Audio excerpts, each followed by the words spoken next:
Alhamdulillah, alhamdulillahilladzi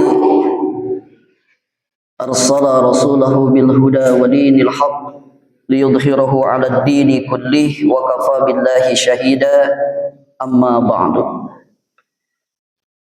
Kita panjatkan puji syukur kehadirat Allah Subhanahu wa taala. Alhamdulillah, Allah masih lembutkan hati kita. Allah lapangkan langkah kita untuk senantiasa bertaqarrub kepada Allah, yaitu melaksanakan sholat subuh berjamaah. Semoga setiap langkah kita menuju masjid yang kita cintai ini digugurkannya semua dosa dan kesalahan kita. Amin. Salawat dan salam semoga tercurah terlimpah kepada baginda kita Nabi besar Muhammad sallallahu alaihi wasallam. Hadirin jamaah pejuang sholat subuh yang insyaallah dimuliakan oleh Allah Subhanahu wa taala. Suatu hari seorang imam besar bernama Al-Faqih Imam Abu Lais, beliau berjalan-jalan di sekitar kota Basrah. Kemudian ada sekelompok manusia yang berkumpul dan menghampiri beliau, yaitu orang-orang Basrah. Kemudian mereka mengajukan satu pertanyaan. Wahai imam, kami membaca di dalam Al-Quran, Allah menjelaskan ud'uni astajib lakum. Berdoalah kepadaku, pasti aku akan jawab doamu.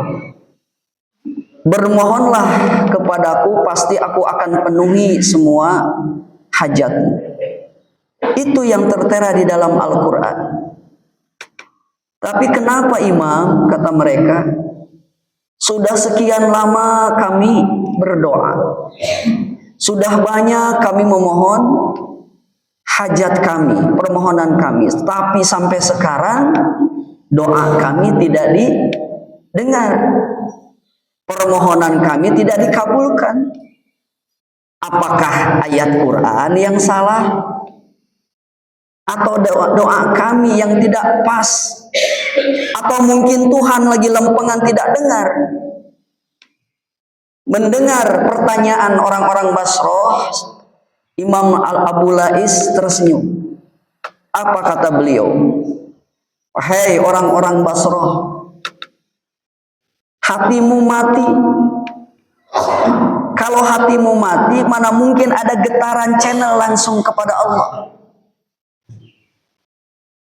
Ini kalau kita pikirkan, doa tidak dijawab, permohonan tidak dikabulkan, kelihatannya sepele. Tapi kalau kita merenung lebih jauh, kemalangan apa yang lebih besar ketika kita sudah tidak dihiraukan oleh Allah, betul nggak Pak? Kita sudah tidak dipedulikan oleh Allah, kita sudah tidak diopeni sama Allah. Punten, bujeng-bujeng, jangankan kita tidak dipedulikan oleh Allah, tidak dipedulikan oleh mertua saja kita sudah bingung, betul nggak? Ini mertua kenapa diam saja, nggak ngerti salahnya apa, maunya apa, tapi kok diem? Apalagi kalau sudah tidak dipedulikan sama Allah. Ada pikiran begitu nggak Bapak dan Ibu?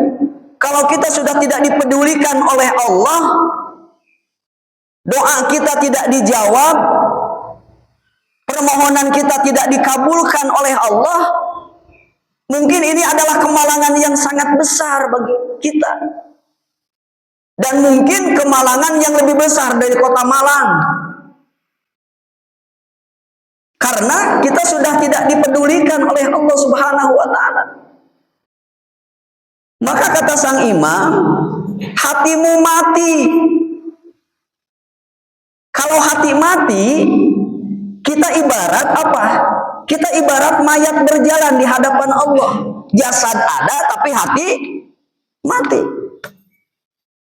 Kata sang imam, maukah kalian tahu kenapa hati kita menjadi mati? Sehingga doa tidak dijawab, permohonan tidak dikabulkan. Justru itu imam, kami kesini ingin bertanya, kenapa doa kami tidak dijawab? Kenapa permohonan kami tidak dikabulkan? Dan kenapa hati kami sampai mati? Maka sang imam menjelaskan ada beberapa faktor yang bisa mematikan hati kita. Yang pertama kata sang imam, arabtumullaha falan tu'tuha haqqah. Yang menyebabkan hati mati itu yang pertama adalah kalian kenal sama Allah. Kalian kenal banget sama Allah, tapi hak Allah untuk disembah, kewajiban kalian untuk menyembah itu tidak ada. Makanya kalian mati. Kalau kenal sama Allah, kenal Bapak Ibu. Bahkan bukan hanya untuk diri sendiri, kita ajarkan kepada anak cucu kita. Siapa yang menciptakan langit dan bumi? Allah. Siapa yang menciptakan gunung, lembah, lautan? Allah. Siapa yang menciptakan jin, malaikat, manusia? Allah. Kenal banget sama Allah. Tapi hak Allah untuk disembah kita tidak lakukan. Kewajiban kita untuk menyembah tidak dilakukan. Apakah dalam Al-Fatihah yang sering kita baca, iyyaka na'budu wa iyyaka nasta'in? Menyembah dulu baru meminta pertolongan. Ieu mah kana doa cerewet.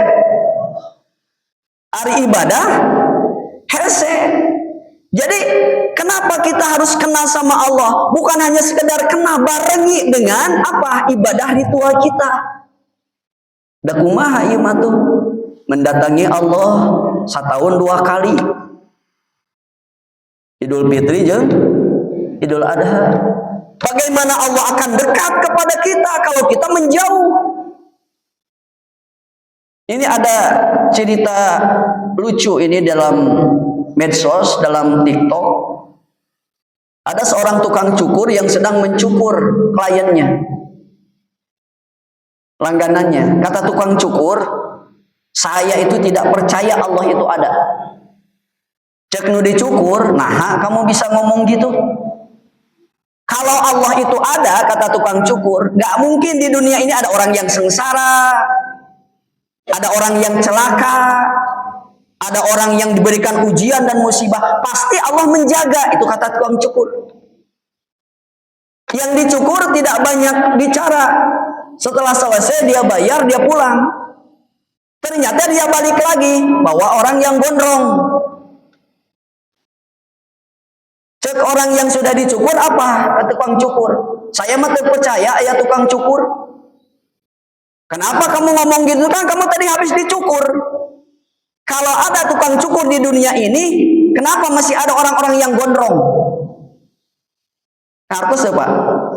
Kenapa masih ada orang-orang yang gondrong? Cek tukang cukur, eta mah salah manehna. Gondrong tapi teu datang ka tukang cukur. Apa bedanya? Allah itu ada tapi kita tidak mendekat kepada Allah. Allah itu ada. Siapa yang menciptakan langit dan bumi itu adalah Allah. Tapi kita jauh, hadirin rahimakumullah. Ibarat ginilah, kita tidak kenal sama orang, belum pernah ketemu. Tiba-tiba pas suatu ketemu, dia datang minjem uang. Kira-kira kumaha? Jangankan orang yang tidak pernah ketemu, tidak pernah datang, orang yang sering ketemu saja, sering datang, ketika minjam uang kan masih mikir dulu, kamu iya mah kenal henteu, datang tara tiba-tiba mau minjem uang. Ibarat begini juga, seseorang yang kerja tidak, melakukan pekerjaan tidak, tiba-tiba tanggal 1 atau tanggal muda dia minta gaji. Kan terlucu. Makanya kalau hati kita tidak ingin mati, dekati Allah. Allah itu lebih dekat daripada urat nadi kita, Bapak dan Ibu. Dengan apa pendekatan kita yang lebih baik? Tiada lain adalah ibadah ritual kita, yaitu sholat.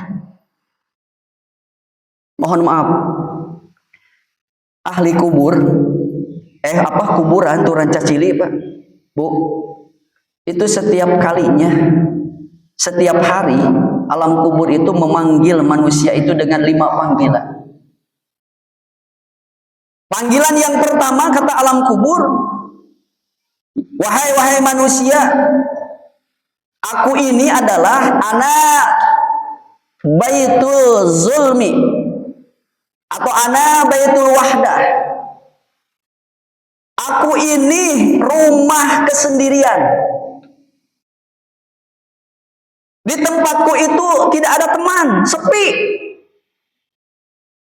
Maka supaya kamu tidak kesepian di alam kubur, bawa tuh teman dari dunia. Siapa teman dari dunia? Salat. Maka kalau kita dekati Allah dengan ibadah ritual kita salat, kita akan punya teman di alam kubur. Ditemani dengan ibadah salat kita. Makanya naudzubillah, kalau orang hidup mengaku Islam tapi tidak pernah sholat, itu ada 15 azab Bapak dan Ibu yang akan diberikan Allah. 6 azab ketika di dunia, 3 azab ketika mau menghadapi syakaratul maut, 3 azab ketika di alam kubur, dan 3 azab lagi ketika dibangkitkan dari kubur. Jangankan meninggalkan sholat, orang yang melalaikan, menunda-nunda sholat itu akan dihisab oleh Allah Subhanahu wa Ta'ala. Jadi dekati Allah supaya hati kita tidak mati. Yang kedua, kata Abu Lais, penyebab hati kita mati itu apa? Qara'tumul Qur'an walam ta'maluna bihi. Kita baca Quran, kita rajin membaca Al-Quran, bahkan Quran itu dimusabakohkan, dimuseumkan, dimuktamarkan, tapi ajarannya tidak diamalkan. Nyaris ajarannya itu diinjak-injak. Itu yang akan menyebabkan hati mati. Jadi kalau kita baca Quran, pahami, ajari isi dari Al-Quran itu. Ini ada 3 ancaman besar dari Rasulullah SAW yang harus membuat kita jadi peringatan. Apa kata Rasul? Idza azzamat ummatid dunya nuzi'at minha haibatul Islam. Pertama. Yang kedua, idza turikatil amru bil ma'ruf wa nahya 'anil munkar hurrimat bi barakatil wahyu. Yang ketiga, idza tashabat ummati syaqatat min ainillah. Pertama, idza azamat ummatid dunya nuzi'at minha haibatul Islam. Jika manusia, jika umatku nanti di akhir zaman ini, jika umatku sudah mengagung-agungkan dunia, jadi manusia yang materialistis, semua digambarkan dengan keduniaan, maka apa kata Nabi? Nuzi'at minha haibatul Islam. Maka akan dicabut kehebatan Islam itu.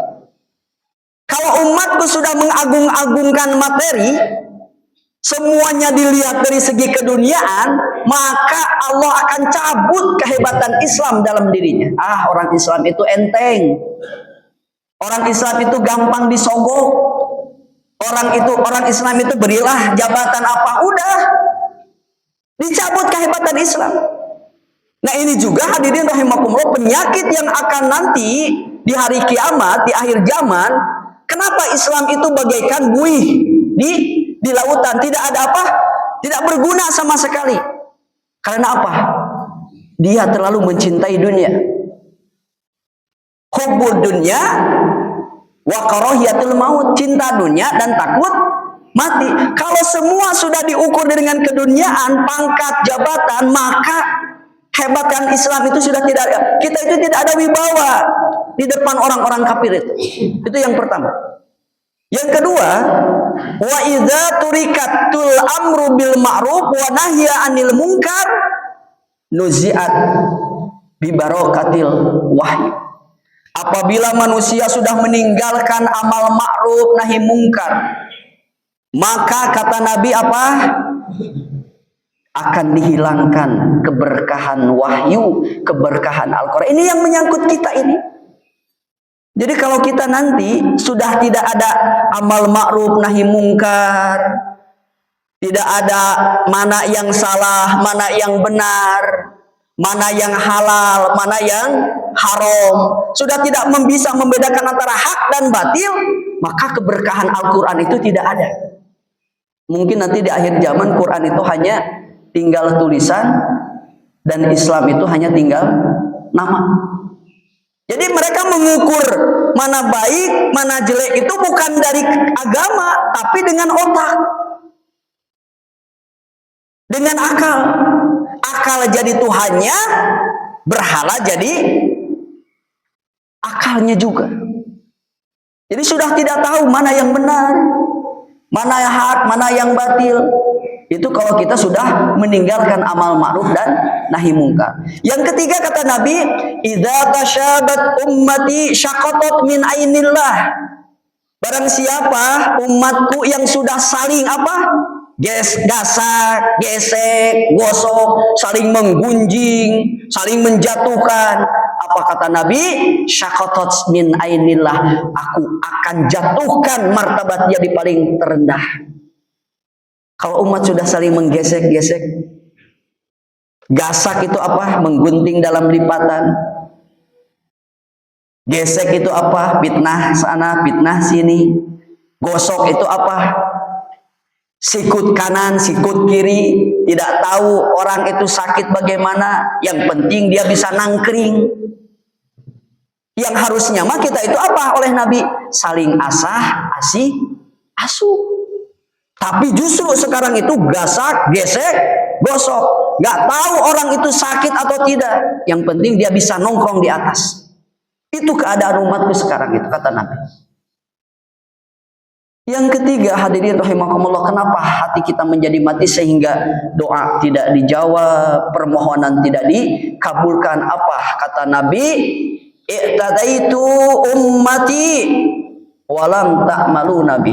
Kamu memproklamirkan bahwa kamu itu adalah umat Rasulullah, mengaku sebagai umat Rasulullah, tapi tidak mengamalkan sunnah-sunnahnya. Saya ini adalah umat Rasulullah, tapi dia tidak mengamalkan amalannya, sunnah-sunnahnya, bahkan nyaris dia tentang amalannya. Nabi itu kan manusia biasa, banyak salah, banyak dosa.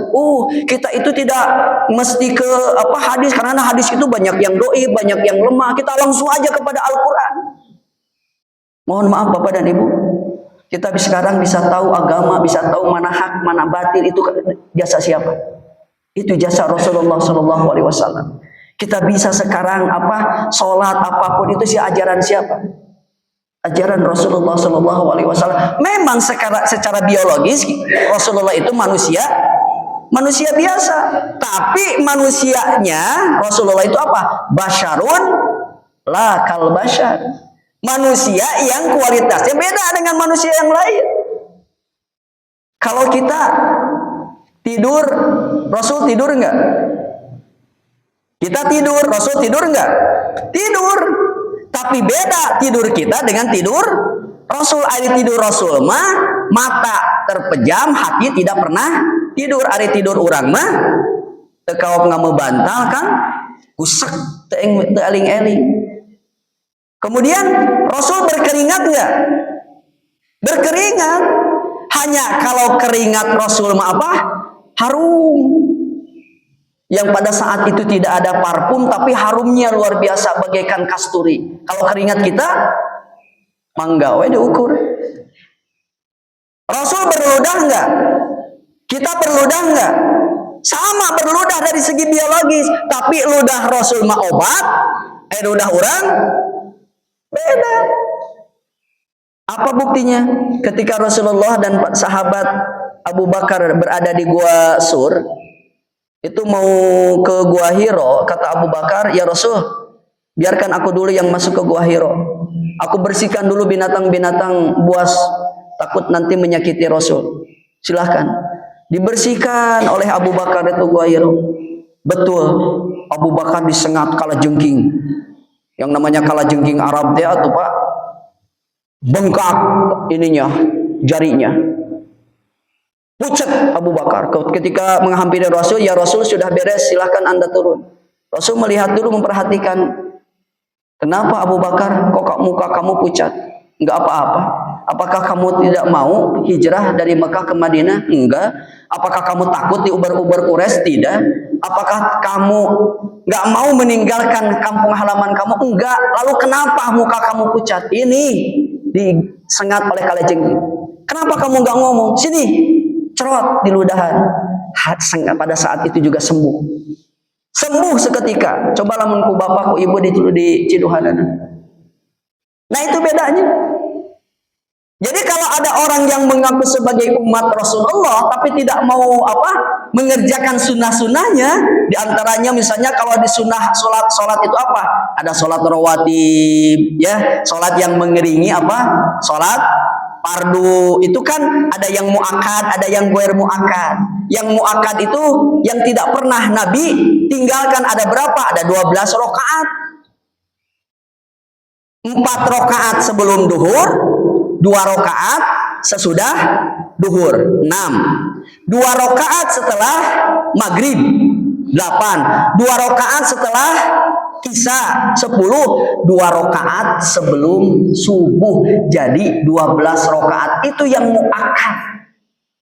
Bahkan punten mohon maaf kepada bapak dan ibu, ada 40 rakaat ini yang dicontohkan Rasul.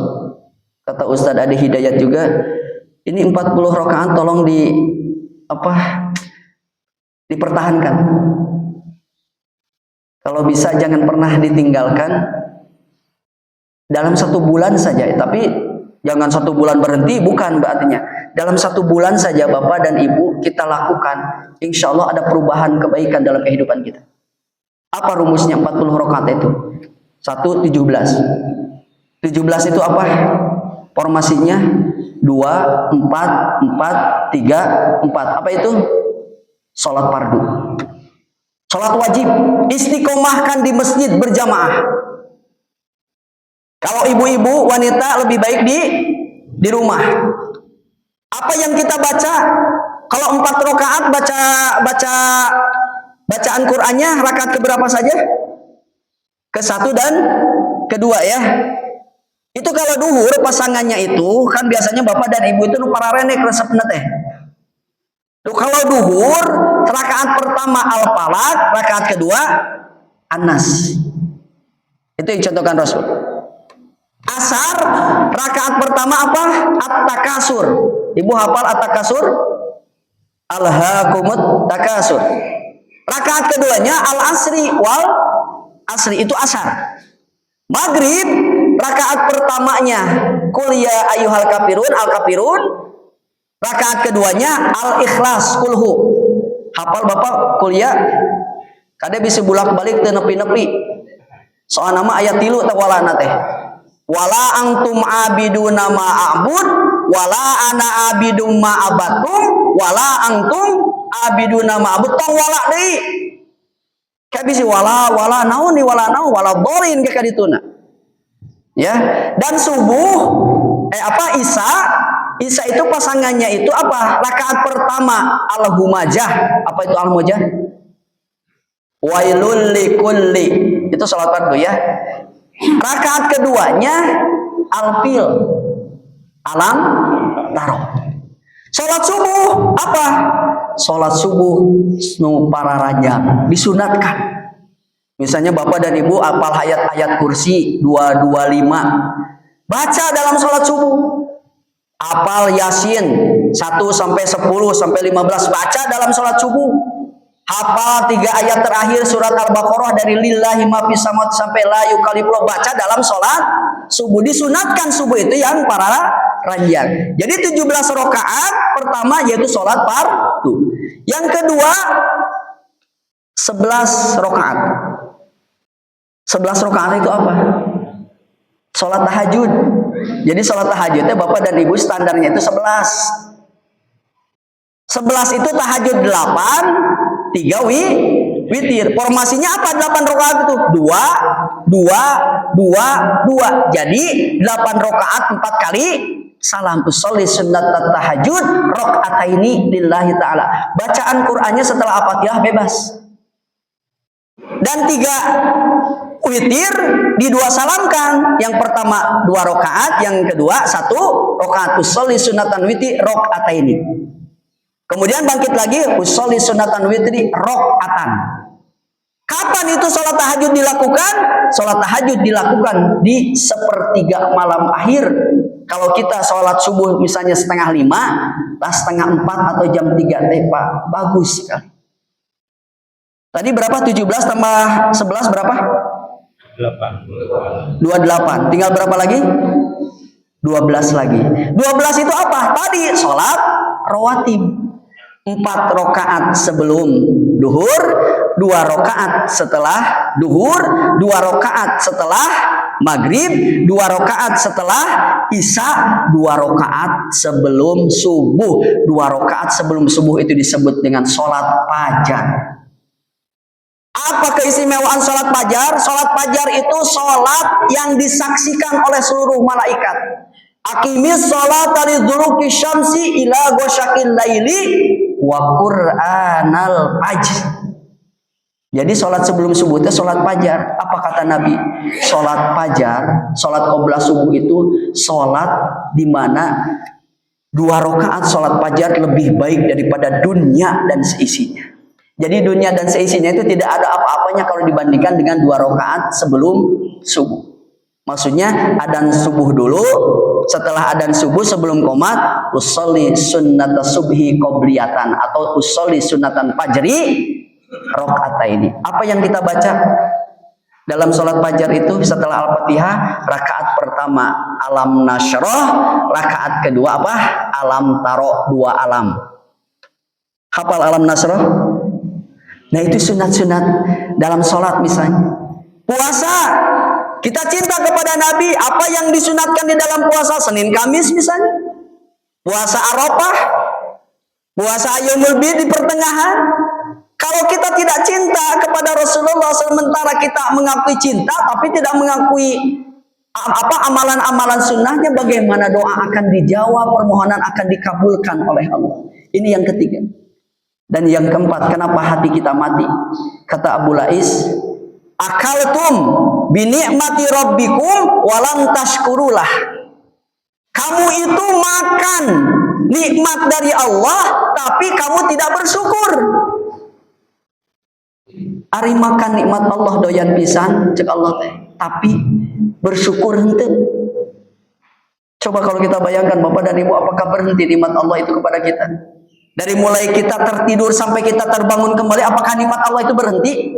Sampai di dalam tidur pun kita masih diberi nikmat.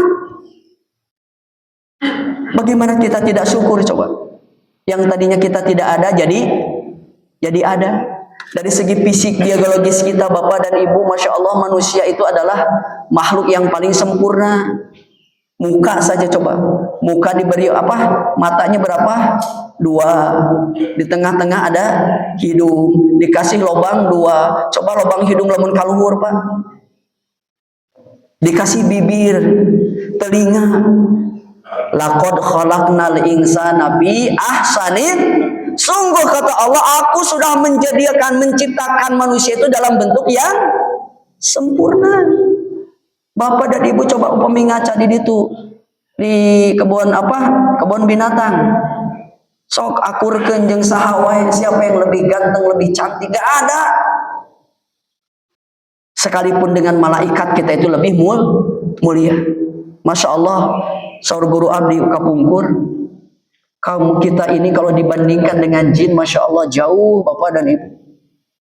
Pantesan kita ini paling mulianya. Jin itu Bapak, kalau ngajirim bentuk sendiri ini, bentuk aslinya jin, cek guru abdi teh gelo teh kamu teh geus untung. Gila itu udah untung. Maksudnya teh kebanyakan tuh kalau kita melihat jin dalam bentuk asli, kita tidak kuat saking seremnya. Tapi kita Masya Allah. Nah ini kata Allah, aku cuman satu ingin Ya, syukur kepadaku. Makanya dalam salah satu hadis qudsi, apa Bu hadis qudsi Bu? Pak, hadis qudsi itu apa? Firman Allah yang tidak dibukukan di dalam Al-Quran. Apa kata Allah dalam hadis qudsi? Wa man lam yashkur an ni'ami wa lam yasbir an balai fahruz ila sama watslub rabban siwaya. Jika kamu tidak pernah syukur akan nikmatku, tidak pernah sabar akan musibah dariku, keluar kamu dari kolong langit dan cari Tuhan selain aku.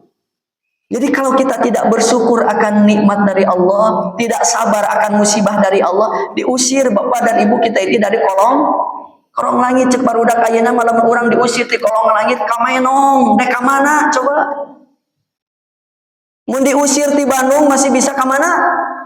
Ka Garut, ka Cianjur, ka Bogor. Diusir di Indonesia masih bisa ke mana? Malaysia, Singapura. Namun diusir di kolong langit di dunia ini ke mana coba? Sungguh kita ini beruntung oleh Allah diberikan fasilitas di dunia.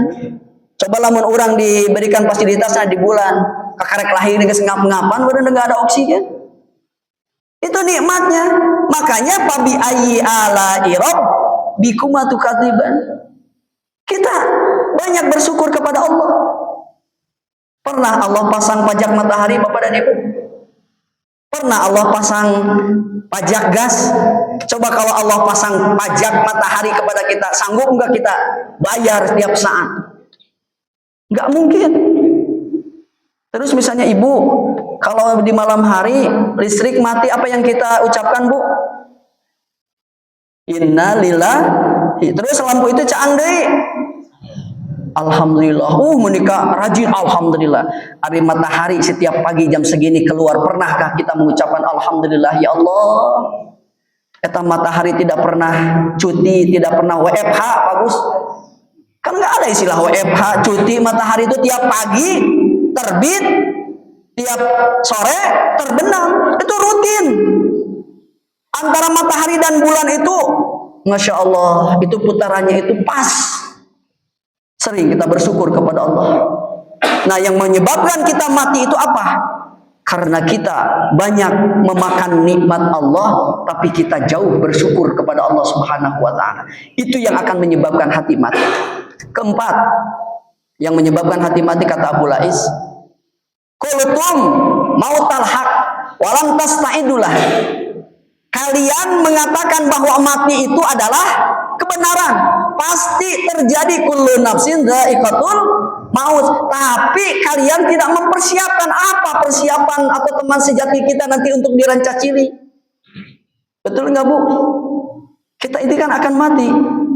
Kita ini semua ini disibukkan dengan jadwal kita masing-masing, betul nggak Pak? Siapa yang tidak akan pernah mati di sini? Semuanya akan mati.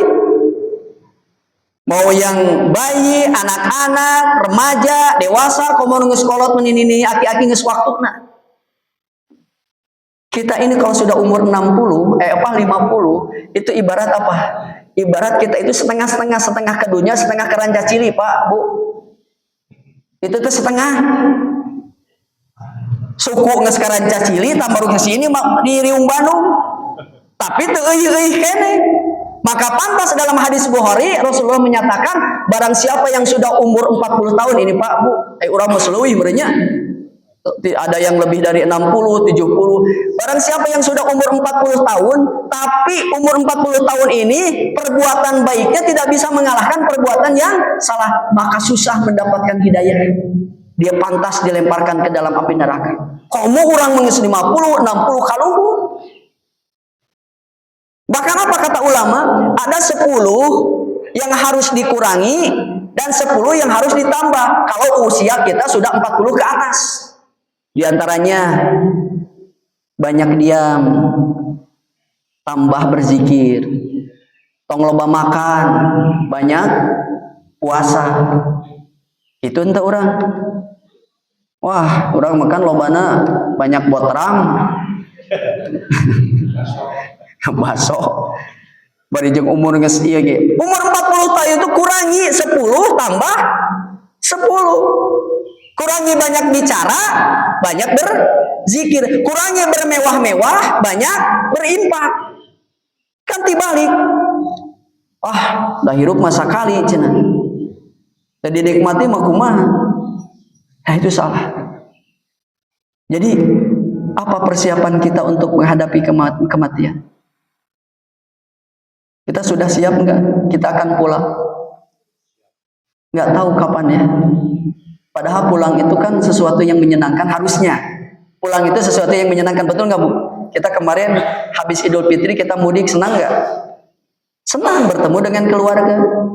Bapak dan Ibu dulu lagi di SD atau SMP, ada kan guru yang tidak disukai, ada pelajaran yang susah yang tidak disukai. Suatu hari kata KM, teman-teman, ini guru ini tidak hadir. Jadi kita bebas pulang, senang nggak? Senang. Kalau saya tanya sekarang Ibu dan Bapak, mari kita pulang besok, senang nggak? Kamana Karanca Cili? Kan mikir heula, jawab senang siatnya isu. Apa yang membuat kita tidak senang kita pulang ke rahmatullah? Ada dua alasan. Satu, kita masih betah di bumi ini. Betul nggak Bu? Tengah bibisani lah. Kita masih betah di dunia ini. Yang kedua, yang paling tepat apa? Bekal belum cukup. Nekat sekali perantau balik temawa bekal. Nekat sekali mau can sholat, can baca Quran, ngeri Pak. Tara sholat, tara ngaji, tara silaturahmi, malam. Apa coba yang dibawa? Tapi orang-orang sekarang masih nikmat tidur, nikmat makan, sementara dia belum bisa ngaji, sementara dia belum bisa sholat, tidur masih pulas, makan masih enak. Padahal kalau dia saat itu dicabut oleh Allah, bekal apa coba yang akan dibawa ke alam kubur?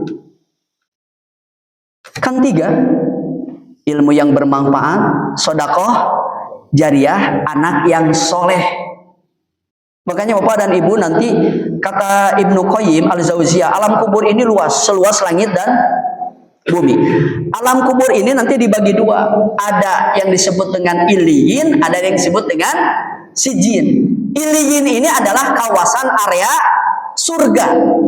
Kalau ada orang yang meninggal di situ, ruhnya disimpan di iliyin, dia akan beristirahat dengan tenang. Seolah-olah di alam kubur ini sebentar, meskipun sudah ribuan tahun misalnya meninggal, tapi tahu-tahu sudah dibangkitkan. Itu kawasan iliyin. Kalau kawasan sijin sebaliknya, jangankan istirahat, dia akan disiksa terus. Walaupun misalnya meninggalnya besok, kemarin, terus besoknya sudah kiamat, perasaan dia ribuan tahun di dalam kuburan itu. Coba lama di mana? Lama di Riung Bandung, lama di Ranca Cilik hidup kita. Pak, lama di kuburan, lama di alam dunia. Lama di atas tanah atau di bawah tanah? Di atas tanah itu kata Nabi apa? A'muru ummati baina sittina wa sab'in. Umur umatku itu tidak jauh dari 60 sampai 70 tahun, Pak, Bu. Makanya hati-hati yang sudah 62 tahun, 11 bulan. Rasulullah hidup di atas tanah berapa tahun? 63. Di bawah tanah berapa? Sudah hampir 1500 tahun, betul nggak? Lama di sana. Terus kita dibangkitkan dari kubur, digiring kemana? Ke padang mahsyar. Berapa tahun kita menunggu di padang mahsyar untuk apa? Untuk kita dihisab. Bapak dan Ibu sekitar 50.000 tahun Pak menunggu dihisab itu di padang mahsyar teh. Tong bujung-bujung puluhan tahun, orang kan beberapa menit, beberapa jam saja ngantri, itu sudah cangkel ya Pak. Karena posisinya apa? Ketika kita mau dihisab di padang mahsyar itu posisinya berdiri. Kenapa berdiri? Kalau duduk dikelebuh Pak. Tenggelam dengan apa? Keringat kita sendiri. Karena apa? Matahari hanya tinggal beberapa meter di atas kepala kita. Dan bukan satu matahari itu, tapi banyak. Hiji jauh.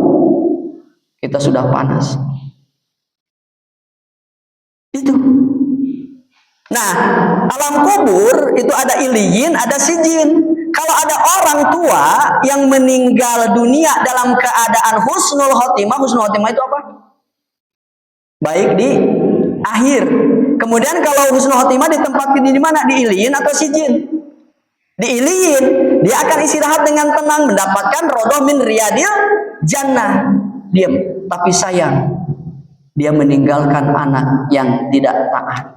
Artinya anak yang tidak dididik, dibina. Bapak nak DKM, naon DKM teh?